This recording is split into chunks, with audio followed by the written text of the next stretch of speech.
Donc je vais vous présenter certains de mes travaux donc, sur les sources minérales qui s'avèrent être des milieux extrêmes pour les communautés de diatomées donc, que j'ai étudiées. Alors les diatomées, je vais vous faire un petit historique rapide. Donc, elles ont été observées pour la première fois en 1702 par Anthony van Leeuwenhoek, qui était en fait un riche marchand mais qui était féru d'optique et qui a travaillé sur des lentilles et qui a mis au point un des premiers microscopes rudimentaires. Et en mettant une petite goutte sur son support, il a pu observer quelque chose qui se déplaçait, qui pour lui était à l'origine un animal.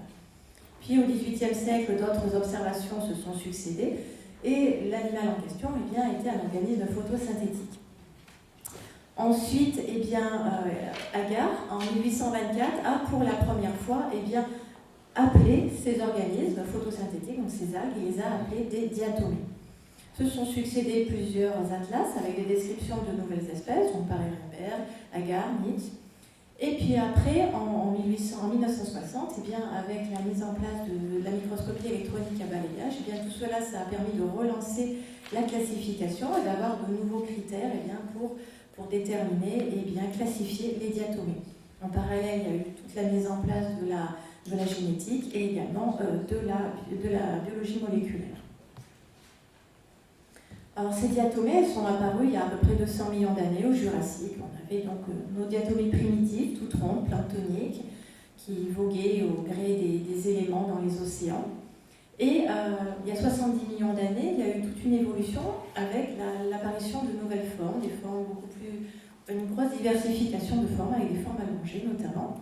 Alors on sait tout ça parce que, cette jolie coquille que l'on voit pour les diatomées, cette enveloppe dont parlait Benoît, cette dentelle de silice se conserve très bien à l'état fossile et donc à partir de ces fossiles on a pu voir un peu reconstruire toute leur évolution passée. Alors aujourd'hui il y a à peu près 100 000 espèces différentes, que ce soit les espèces actuelles ou les espèces fossiles, et ce sont des organismes qui sont des algues, donc elles ont un besoin de lumière, un besoin d'humidité pour pouvoir se développer, qui peut être relativement faible. On va en trouver par exemple à l'entrée des cavernes. Elles vont occuper tous les milieux, on va en trouver dans les eaux courantes, dans les eaux stagnantes, rivières, dans les lacs. Ça peut être des zones suintantes, ça peut même être des zones intermittentes. Moi je travaille sur des sources minérales qui vont jaillir à intervalles de temps réguliers, donc à des périodes qui sont plus ou moins secs. Donc ce sont des organismes, ce sont des algues microscopiques. Les plus petites font quelques microns et on atteint pour les plus grandes à peu près un peu plus d'1 millimètre. Elles sont avec une épaisseur qui est faible, donc l'observation en fait est assez difficile et d'où l'intérêt aussi de la microscopie électronique à balayage. Donc elles ont une particularité, c'est d'avoir ce squelette de silice qui s'appelle le frustule et qui est en fait une sorte de boîte de Petri ou une boîte de camembert avec deux valves qui s'emboîtent. Et pour certaines, elles ont ce canal qu'on voit là, la souris, ici, ce canal qui peut être présent sur certaines espèces, ce rafet, et les espèces qui vont posséder un rafet vont pouvoir se déplacer. Et alors elles vont pouvoir se déplacer en atteignant la vitesse record de 7,2 cm/h. Les diatomées ont diverses utilités et utilisations. Déjà, avec le nombre qu'elles représentent sur Terre, elles vont produire 1/4 de l'oxygène que nous respirons. Elles vont également être un des premiers maillons dans la chaîne alimentaire. Elles vont en fait représenter un peu l'herbe pour les vaches. Donc en fait, elles vont être broutées par différents micro-organismes, comme les copépodes sur la photo qu'on voit en haut. Elles vont être également broutées par tout ce qui va être mollusques, qui vont manger sur les pierres ou sur les plantes, où les diatomées vont se développer. C'est l'aliment de base pour les alevins, et puis on peut aussi savoir que les diatomées sont consommées par les huîtres, et puis dans la petite anecdote, on a passé Noël, mais pour ceux qui sont amateurs d'huîtres et d'huîtres de films de Clair, en fait ces diatomées, on a des Aslea australia qu'on va retrouver dans les clairs. Les clairs, ce sont ces bassins où les ostréiculteurs, si on va du côté de Marraine d'Oléron, vont mettre leurs huîtres, et les diatomées vont filtrer l'eau, et vont filtrer dans l'eau cette diatomée, cette Aslea australia, qui a la particularité de produire un pigment, la marénine. En fait, on voit sur la photo, c'est un pigment bleu qui va se fixer dans les branchies des huîtres et donc donner la jolie petite couleur à sont également utilisées pour les suivis de qualité d'eau. Donc, ce sont de très bons bioindicateurs, les diatomées. Pourquoi de bons bioindicateurs? Parce que déjà, elles ont un cycle de développement qui est court. Elles vont se reproduire, ça va varier selon les espèces, ça peut être quelques heures, ça peut être quelques jours. Et puis surtout, elles vont être sensibles à la composition physico-chimique du milieu et pour certaines, avoir des préférences écologiques marquées. Donc pour cela, elles ont été utilisées en tant que bioindicateurs et ont permis la création d'indices de qualité de l'eau, comme l'indice biologique diatomée. Elles sont également utilisées pour les biocarburants, donc les algocarburants, des carburants de 3e génération. Si on stresse une diatomée, la diatomée elle va se mettre à produire des lipides. Et donc l'utilité de les utiliser pour les biocarburants. Les diatomées, donc j'en ai parlé, elles peuvent se fossiliser. Donc si elles se fossilisent, on peut avoir la poudre de diatomite. Alors cette poudre de diatomite va servir comme abrasif de polissage, ça peut être aussi utilisé dans la composition de dentifrice, dans les cosmétiques, pour certains bétons et les revêtements routiers, utilisé également pour tout ce qui est fabrication dans les systèmes de filtrage des vins et de la bière, système de filtration aussi des piscines, et ça peut être de la matière inerte pour stabiliser la dynamite. Et les diatomées peuvent être utilisées en paléoécologie pour reconstruire les paléo-environnements. Donc si on travaille par exemple sur un site archéologique, j'ai eu l'occasion de travailler sur un site archéologique à Clermont-Ferrand, où il y avait en fait un temple avec un puits sacré, on a été regarder l'eau qui était utilisée avec une eau en fait qui était une eau minérale, parce qu'on avait des espèces très particulières. Et puis on peut travailler également en lac, en allant carotter un lac. On va aller chercher les diatomies qui sont à l'intérieur de cette carotte de sédiments et puis reconstruire l'évolution du lac. En général, je ne travaille pas toute seule sur cette discipline, on va croiser les indicateurs, comme les pollen, Yannick sera bien capable d'en parler, et croiser tous ces indicateurs pour reconstruire l'histoire du lac, puisqu'il peut y avoir des phases avec plus ou moins d'eau, il va y avoir l'homme qui arrive, qui va travailler le bassin versant, tout cela va changer les apports dans le lac, les apports en nutriments notamment, et donc modifier la qualité de l'eau, et donc modifier les communautés de diatomées. Si on prend l'exemple du lac Lavin, donc on a passé la tranche d'eau de 90 mètres pour aller chercher une carotte de sédiments. Donc là, vous voyez une des carottes qui a été remontée de 2 mètres de long. À la base de la carotte, qu'est-ce qu'on a trouvé? Cette espèce que vous voyez ici, qui s'appelle Cremosia thermalis, elle porte bien son nom. À la base de la carotte de sédiments, en fait, on a des espèces typiques de sources minérales. Donc on peut supposer qu'avant qu'il y ait un lac, il y avait ici des sources minérales. Aujourd'hui encore, si on regarde vers l'exutoire du lac, on voit des émergences, on voit des couleurs rouille qui attirent l'attention et qui indiquent qu'il y a encore des émergences qui sont présentes tout autour du lac. Alors, ces sources minérales, vous devez connaître la façon dont apparaît une source minérale. Déjà au niveau de l'impluvium et précipitations, tout cela va s'infiltrer dans le sol à la faveur des fracturations de la roche, aller en profondeur, et puis au contact de la roche, ça va se minéraliser, l'eau va se réchauffer, et puis ensuite, à la faveur d'une fracture, l'eau va remonter et aller chercher son point d'émergence. Il peut y avoir des modifications à la surface, c'est-à-dire si l'eau remonte à la faveur d'une faille principale, souvent la remontée est assez rapide, l'eau va rester chaude, assez minéralisée. Si on est sur des failles secondaires, il peut y avoir à ce moment-là un mélange avec les eaux de surface, et à ce moment-là, l'eau va se refroidir, la minéralisation va changer. Et donc, l'eau va avoir des caractères qui vont être acquis en profondeur, qu'on appelle des caractères endogènes, et des caractères acquis en surface, qu'on va appeler exogènes. Le Massif central, moi je suis sur l'université de Clermont-Auvergne, donc on est à Clermont-Ferrand, dans le Massif central, et ce Massif central, il est bien connu pour être une des régions les plus riches en eau minérale et en eau thermale. Les eaux thermales ont une température supérieure à 30 degrés, une des régions les plus riches de France. En 1878, Pierre Truchot avait fait un dictionnaire, il avait recensé dans le Puy-de-Dôme les sources minérales, il y en avait à l'époque déjà plus de 200 qu'il avait recensées. Aujourd'hui, il y en a plusieurs qui sont utilisées pour le thermalisme, comme à Vichy, le Mont-d'Or, etc.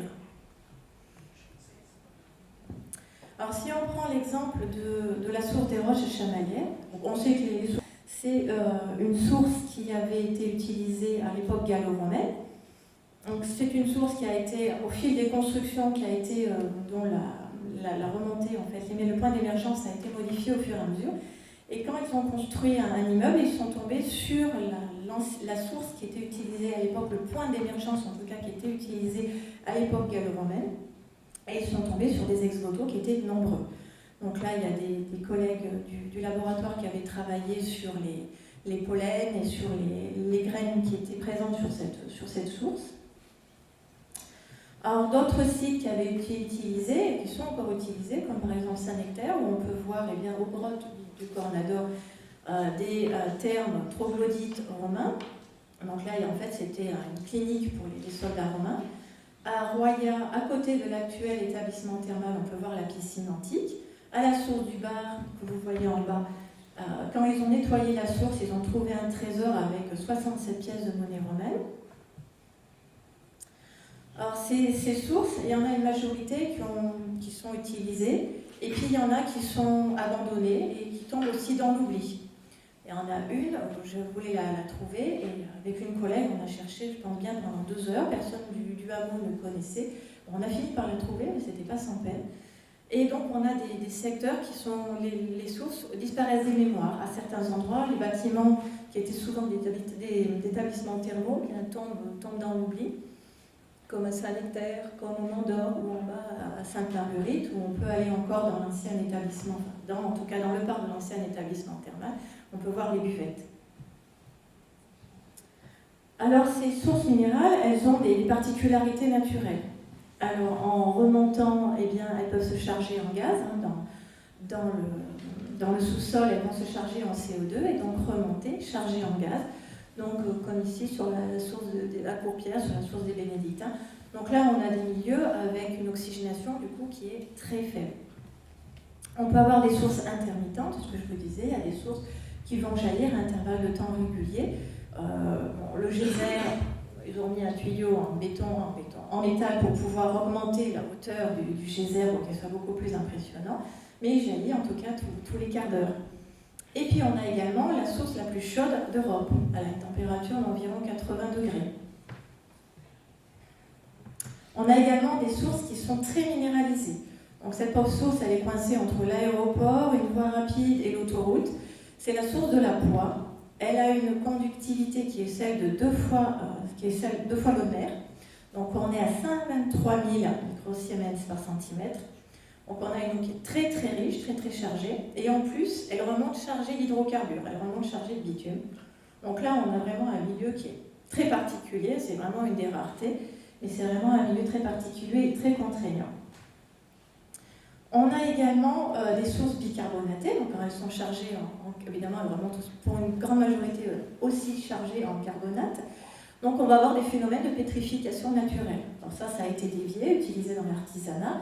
À Saint-Nectaire, on va avoir des fontaines pétrifiantes où ils vont utiliser ce pouvoir pétrifiant pour mettre des moules et pouvoir créer des objets à partir de ces dépôts de carbonate. Et donc là, de manière naturelle, on va observer, eh bien, ici à la tête de Lyon, ce travertin qui se crée, puisque c'est la roche qui est créée au fur et à mesure des dépôts. On a également des sources ferrugineuses, donc qui remontent chargées en fer. Donc là, tout cet ensemble de caractéristiques physico-chimiques eh bien, induit des milieux contraignants pour les organismes qui s'y développent, comme les diatomées. Alors, dans les sources minérales et les diatomées qui s'y développent, eh bien, ont été étudiées par des collègues ailleurs, un peu partout dans le monde. On a pu faire des études en Islande, dans la vallée des geysers au Kamchatka, et tout cela a permis bien, de voir qu'il y a une grande biodiversité au niveau de ces sources.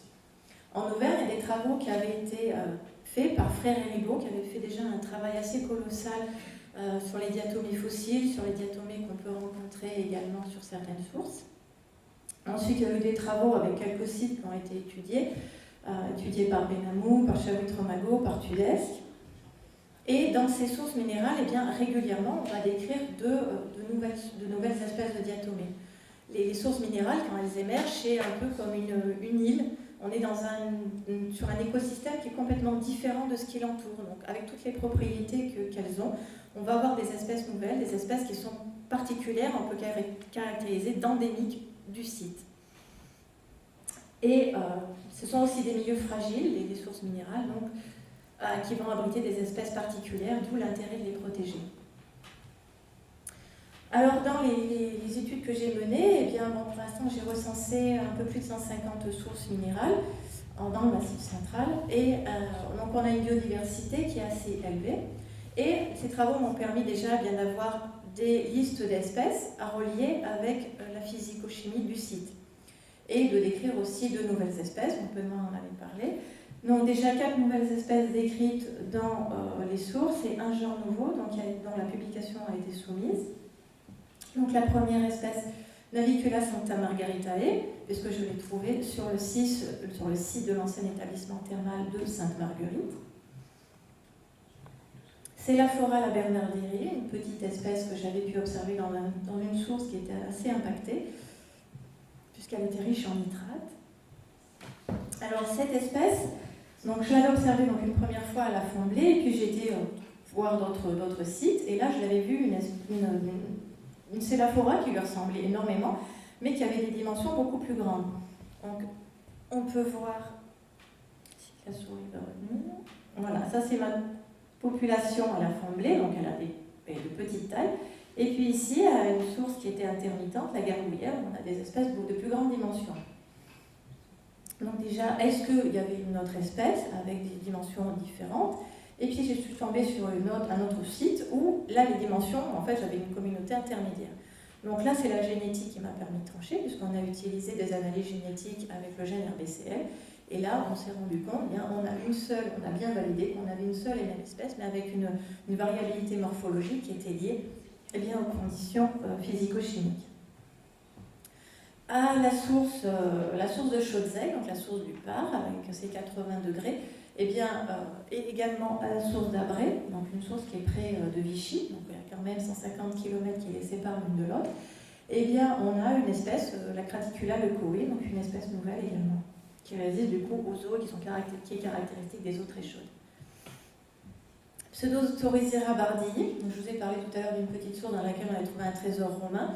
D'un côté, il y a une petite émergence que vous voyez sur la photo, et qui recèle Pseudostorizera bardii, que je n'ai jamais rencontré ailleurs, uniquement dans cette source. Alors, un nouveau genre, pour lequel j'ai déposé un papier, qui s'appellera peut-être Fontinard. Ici, la publication est acceptée, sur le secteur de Saint-Nectaire. Une toute petite espèce qui est vraiment très difficile à observer. Alors, il y a encore de nouvelles espèces à décrire, comme par exemple à la source du sel, avec 2 nouvelles espèces qui y sont abritées. Donc là, il y a encore du travail, encore pas mal de choses à faire, rien que pour les descriptions d'espèces. Alors, dans ces sources minérales, on peut voir la présence de nombreuses déformations. C'est des milieux contraignants, ça amène des contraintes importantes pour les diatomées, du coup on voit des déformations. Or, en haut, on peut voir au forage de Comprégnac. Donc le forage de Comprégnac, en fait, ils avaient cherché de l'uranium, et c'est un carottage un forage qui fait plus d'1 kilomètre. Et là où il y avait le forage, l'eau s'écoule toujours. L'eau, elle est chaude, elle est chargée, elle est très chargée en sulfate. Vous voyez, plus de 3000 mg de sulfate par litre.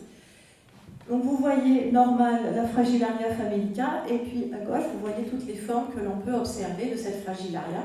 On voit qu'elle subit beaucoup de contraintes.